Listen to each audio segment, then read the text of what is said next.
이뿐만 아니라 윤갑근 변호사는 경호관들에게 서너 명씩 조를 짜서 관절을 철옹성이라고 느낄 수 있게 하라며 구체적인 지침까지 전달한 것으로 확인됐습니다.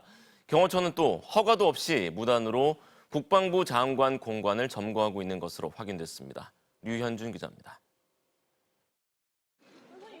경호관들 앞에 나선 윤갑근 변호사는 매트리스가 깔린 걸 보니까 울컥한다며 훈시하듯 말문을 열었습니다.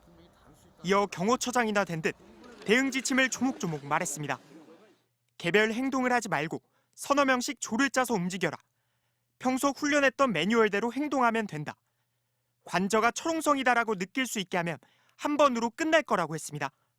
직무가 정지된 피의자 대통령의 변호인이 권한도 없이 국가 공무원인 경호관들을 사실상 사병 취급하며 지시를 내린 겁니다. 윤 대통령의 내란 혐의를 동조하는 발언도 서슴지 않았습니다.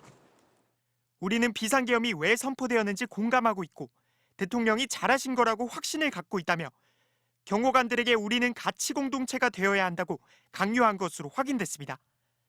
경호관들을 소집한 이광우 경호본부장도 우리를 지지하고 지키기 위해 올 분들이 더 있다며 우리가 지켜야 할 분을 지키는 게 우리를 지키는 일이라고 거들었습니다.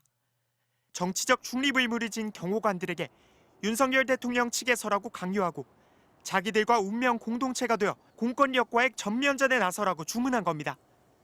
경호처 직원들이 모인 곳은 대통령 관저 옆에 있는 국방부 장관 공관으로 경호처는 국방부와 협의도 없이 대기실로 쓰고 있는 것으로 확인됐습니다. 경호처에서 국방부 장관 공간을 사용하겠다고 신청을 하셨거나 허락해 주신 적 있습니까? 없습니다.